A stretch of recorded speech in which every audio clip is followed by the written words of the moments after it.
Hey team, Dr. Jake Gordy here, and in the previous few videos I sort of went through the history of epistemology. Epistemology being the study of knowledge. And at the end of those videos I sort of ended with a bit of crescendo, a bit of a conclusion that statistics has sort of become the foundation of human knowledge, in particularly in medical and biological sciences. And this is because there's such variability in the data. We can't talk with high certainty about anything. We have to talk about probabilities, and when you talk about probabilities, you start to talk about statistics. So in this video, I'm going to jump into some of the nuts and bolts and finicky details about how statistics works. And in the next few videos, I'm going to go even further, deeper into the statistical rabbit hole, and I will even give you some examples of some common statistical tests. Now, because it's the internet and there'll be some nitpickers out there, there's lots of different kinds of statistics. Now, most of biological and ecological and medical sciences rely on this kind of statistics called frequentist inferential statistics. And you know, that's a lot of jargon that isn't actually a good description of what it is. But that's basically, this is your basic inferential statistics. Now, inferential means deriving knowledge, deriving an inference from the data. And this is the basic, most fundamental forms of those statistics, where you could pull knowledge out of complicated data sets or even simple data sets. How do we get knowledge from the data? And frequentist inferential statistics is often how we do it.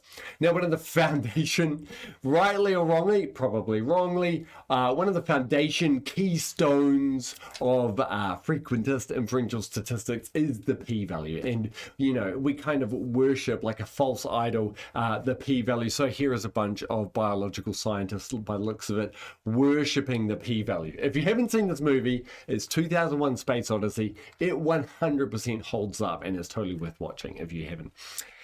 So we worship the p-value. Now, if you're familiar with science at all, you would have seen this term, p-value less than 0.05. And even if you've only cursorily listened to science stories in the news, they will often use this term, statistically significant. And this is typically what it means. Statistically significant means that the p-value is less than 0.05. Now, P stands for probability, so the probability value is less than 0.05. 0.05 is the same as 5% chance, and 5% is the same as 1 in 20. So that's a way to think about it right now. And my entire life is pursuing a number below 0.05. It's quite funny how all my research boils down to this. And so if I ever see it, I go, dear God, it's beautiful. This is from Zoolander. I haven't watched Zoolander in a long time, so I can't attest to whether it holds up to rewatching. It was funny at the time, let me tell you. But yeah, anyway. So what is the p-value, right? I've just talked about a probability. What the heck am I talking about? Well, there's a strict definition, and the strict definition I'm going to go over and over again to drill into your brain in the next few videos, and that's because they did a study on professors, top of the field biology professors, where they were at conferences and they sort of asked the professor what's a p-value, and well over 90% didn't know the answer, didn't give sufficiently good answers, had fundamental flaws in their answers, even though they would have used a p-value tens of thousands, hundreds of thousands of times in their career at some point in time. So I don't want you to be one of those statistics. I don't want you to end up on the wrong side of a bit of a research paper that says scientists don't know what a p-value is. So I'm going to drill it into you over and over again. Get ready for it. So here it is. The probability, p-value, that's where the p comes from. Probability, the probability of getting a test statistic as or more extreme as the one obtained given the null hypothesis is true. The probability of getting a test statistic as or more extreme as the one obtained given the null hypothesis is true.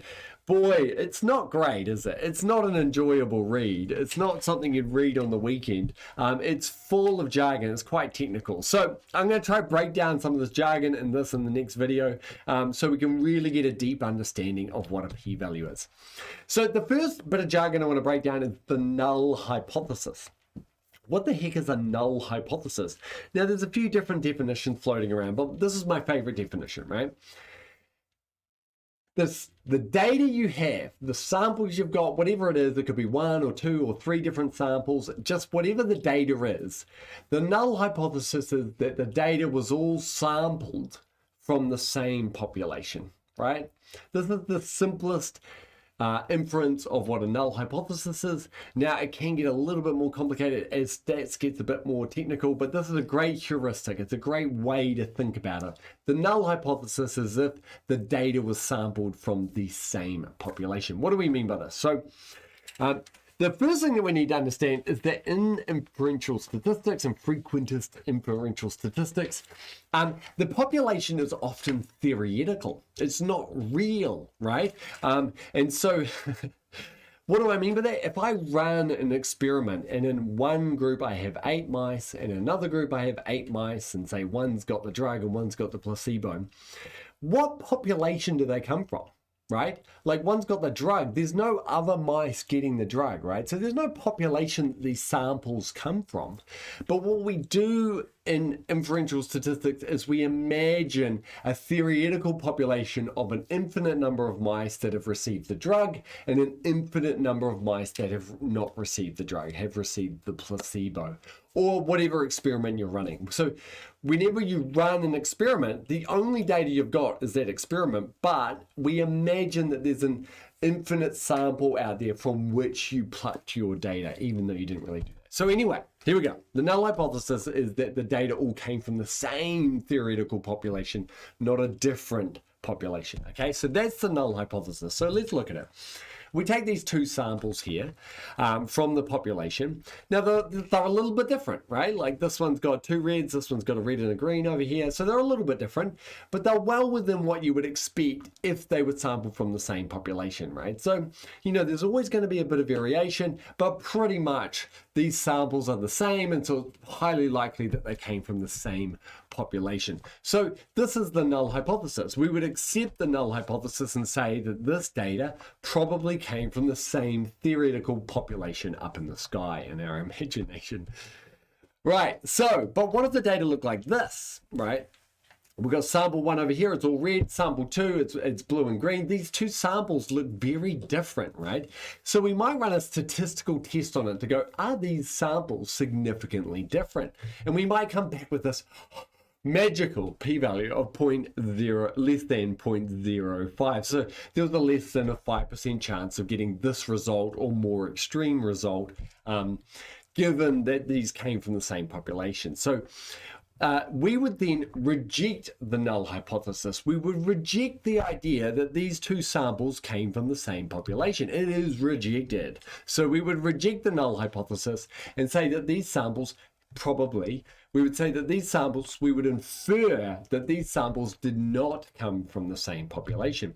So we would instead say that they probably come from different theoretical populations. They were not sampled from the same population.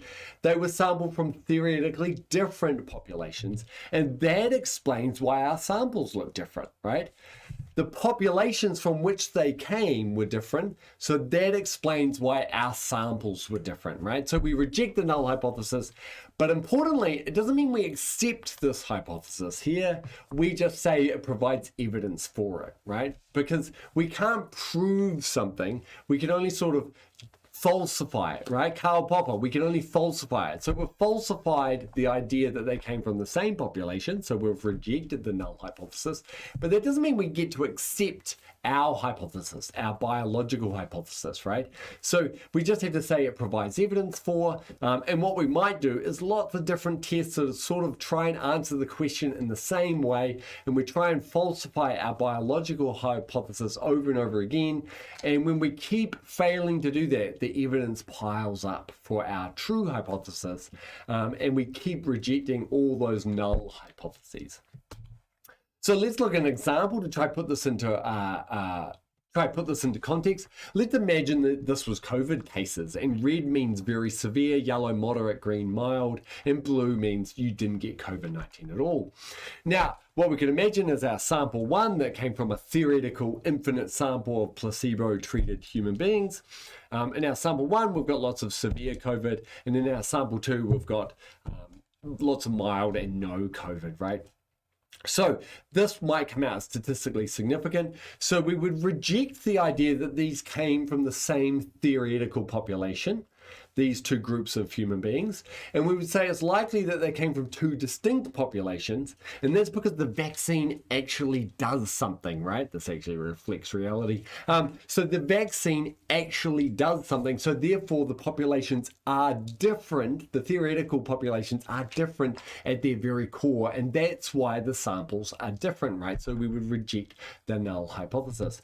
Now, if the vaccine didn't work, we wouldn't expect there to be any differences in those populations. They're basically the same population. So when we pull down our samples from our theoretical populations out there, we can see that they are the same. So these samples are the same. We would get a p-value well over 0.05. It might be p-value 0.95 or something like that.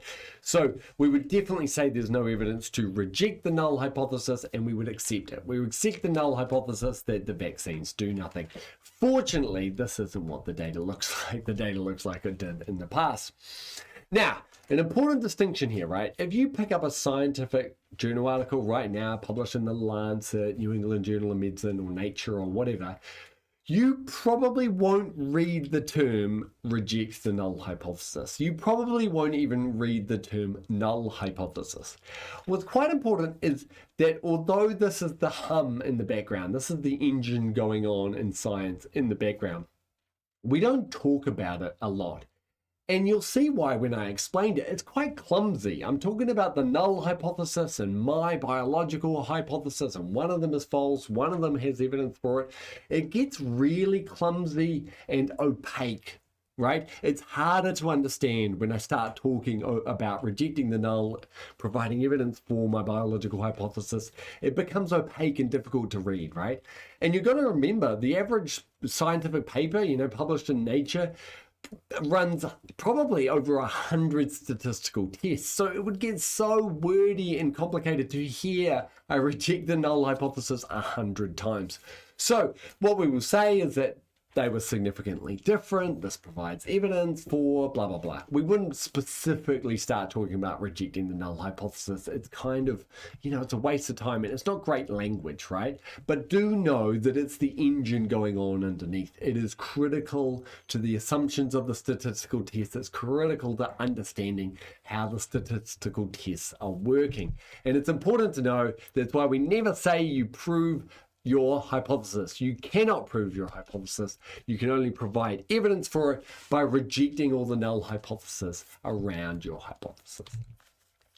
Okay, so let's review that again. The probability of getting a test statistic as or more extreme given the null hypothesis is true, right? So stats tests essentially assume the null hypothesis is real and then say, how likely is it that we got all this data the way we did, right?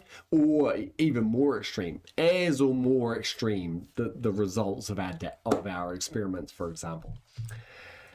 So before I jump into what a test statistic is, which was definitely in that definition, which is quite complicated, I just want to give you a heuristic to how to think about a p-value. And then in the next video, I'm going to jump into what a test statistic is. So now that we know what a null hypothesis is, we can actually look at a heuristic to get an understanding of what a p-value is.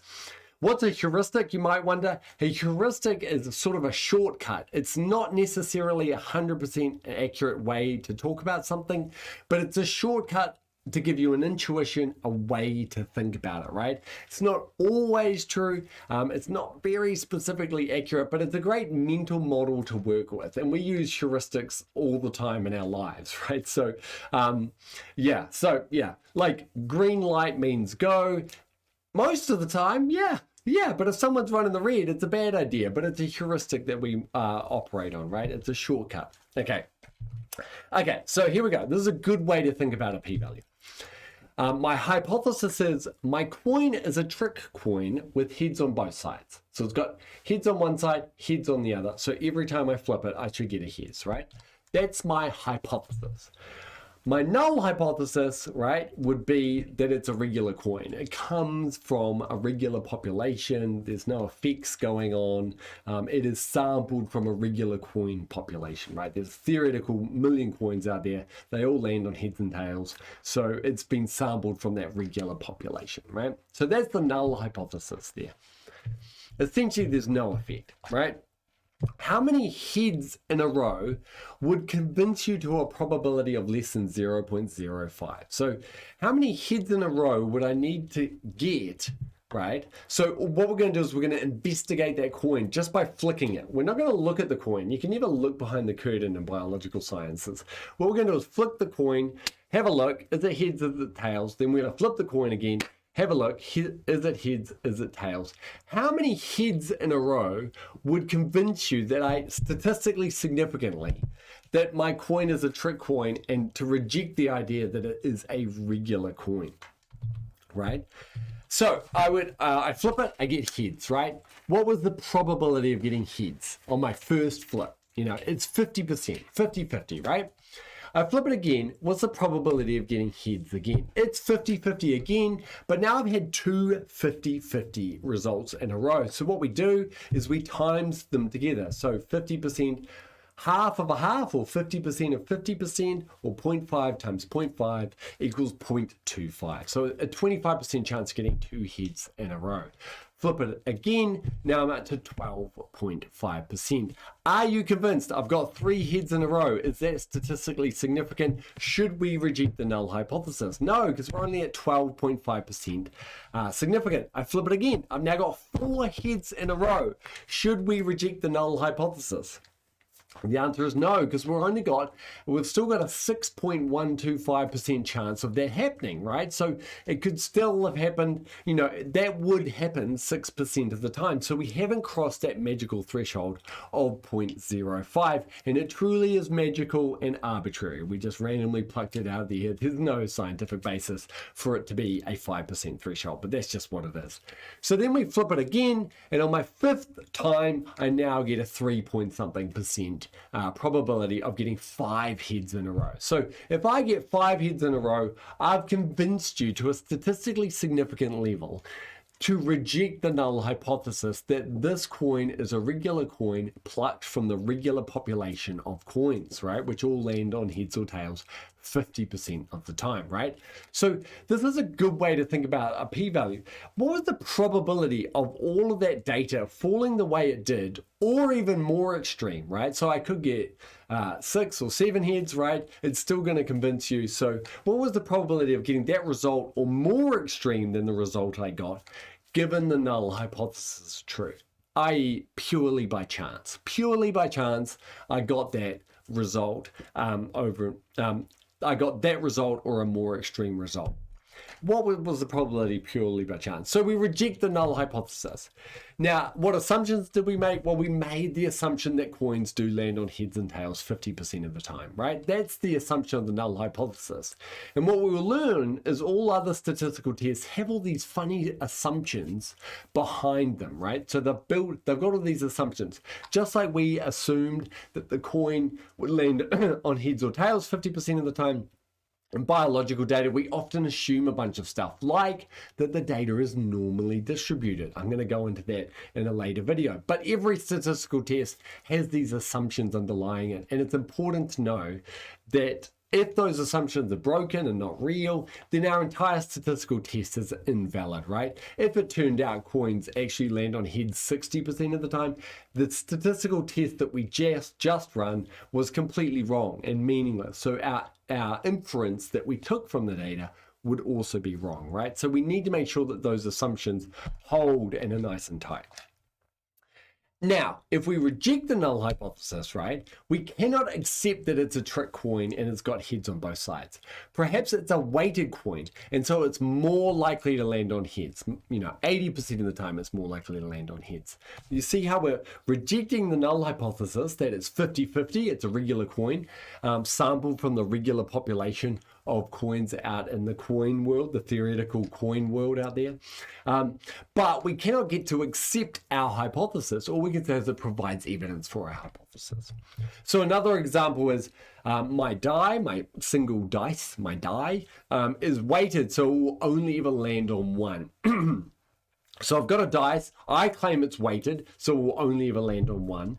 How many ones in a row do I have to get to convince you of a p-value of 0.005, less than 0.05? So the null hypothesis is that it's a regular die sampled from a regular population. It's not from a different population. It's from the same population as all other dice. And all other dice are fair, and they land on 1 in 6 times. There's 6 numbers on a dice, 1 in 6 chance for each of those, right? So how many ones in a row would convince you to a p-value of less than 0.05? Well, it's a 1 in 6 chance. I'm not going to do the maths on that. I don't know. 6 times. I'm not going to do the maths on that. It's too hard. It's like 18%, right? Landing on a 1 is 1 in 6 chance. Landing on a 1 again, that's 1 in 6 times 1 in 6, which is 1 in 36 chance, right?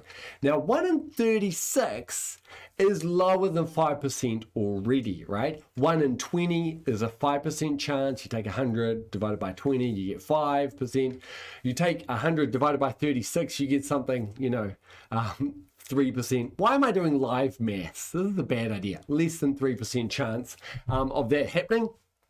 So 2 ones in a row is statistically significant. And so we would reject the null hypothesis that the dice is a fair dice, and the assumptions that we made was that all dice are fair and land on 1 in 6 times. That was an assumption that we had. We would reject the null hypothesis that this is a fair die, but that doesn't mean that we can confirm it's a fully weighted die that lands on 1 all the time. Perhaps there's just 2 ones printed on the dice, so perhaps it was twice as likely. It's not going to do it every time, but perhaps it was just twice as likely. Now, what you can see there is getting 2 ones in a row doesn't seem that crazy, does it? But that is the statistically significant threshold that we've dictated. If you do a clinical trial, a large clinical trial, get a p-value of less than 0.05 on your primary outcome, which might be whether or not you got COVID-19 or whatever, that would reach statistically significant, and that could now become standard clinical practice based on this p-value. But you can see that, accidents do happen, rare events do happen at a certain rate, especially when we're doing hundreds of clinical trials every year, right? So you can see that, there is a bit of a problem with using the p-value of less than 0.05. Do we need to make it stricter? Do we need to do other things, different kinds of statistics? These questions are openly being discussed by scientists right now. But there was that other term in the definition. So if we go to the definition, a p-value, the probability of getting a test statistic as or more extreme as the one obtained given the null hypothesis is true. Right, so there's that other word in there, the test statistic. What is a test statistic? And I'm going to say that for the next video because it's such a big topic. And we'll jump into what a test statistic is, and once we do that, we will have brought together the null hypothesis, the test statistic, and the p-value heuristic that I just taught you, and you should have a good deep understanding of what a p-value is.